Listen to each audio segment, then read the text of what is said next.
WGQR Christian 105.7 FM. Jeff Burkhart with you, and with me is Russ Taff on the phone. How you doing, Russ?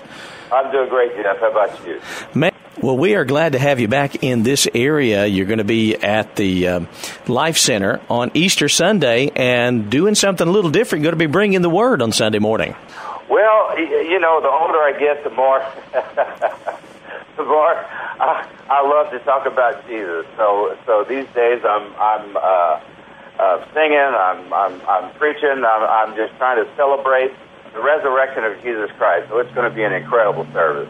You'll be there sharing the Word at 10:30 on Easter Sunday morning, and then returning for a concert at 6 p.m. that evening. So what's new in the way of Russ Taff music? Well, I had a Christmas record come out last October, and it's up for double awards, so I'm really excited about that. The double awards are this week.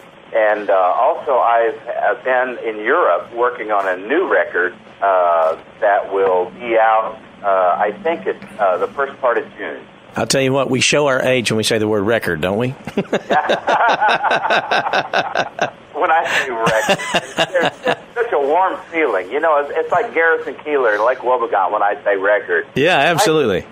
When I say CD, it just doesn't have that same feeling to it. No, it doesn't. It doesn't. Speaking of your Christmas project, it was kind of an extension of an earlier Christmas project you did. So many people love that first Christmas record, and we did it in the mid-'90s, and I can't tell you over the years, everybody's saying, you know, we want you to do another one. Follow up with the same kind of feel. So, yeah. So I got in with James Hollahan, my dear friend and producer, and we put that thing together, and with just great success.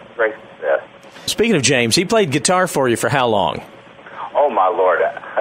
You know, I had a Bible study going when I was 18, and he lived across the street from me, and I invited him over and to bring his guitar, and within a few weeks he had accepted Jesus, and we've just been hanging out together ever since. Yeah, I remember James playing with you back in the day. I got to see you near the end of your time with the Imperials. And, and, you know, Praise the Lord, the classic. Oh, yeah. I'm telling you, that has to be one of the Russ Taff anthems.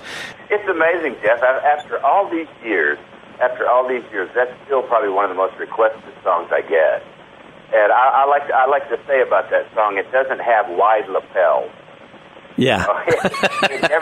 It never goes out of style, man. The truth is the truth. That one and You're My Brother, You're My Sister. Yeah, we will stand, right? We will stand. We were singing that about 2 weeks ago. I was doing a pastor's conference with my denomination. I pastor a church as well. At the end of the day, we were singing We Will Stand. So that makes me happy. I was thinking about you then, man, about 2 weeks ago. Before I knew I was going to get to talk to you today. I got to see you again, you and, of course, James on the guitar with you when you started your solo career. It's amazing how the stories that I hear these days. At the birth of contemporary Christian music, you know, I remember the song Water Grave that we did, and when I first joined the Imperials, that was our first record, and we would go into churches, and pastors would specifically say, please don't do that song. The guitars are just way too wild. Then within a 2-year period, they were using it for baptismal service. It was a change and fast. It was. Thanks, Russ. Join Russ Taff at the Life Center Church in St. Paul's Easter Sunday at 10:30 a.m. and 6 p.m.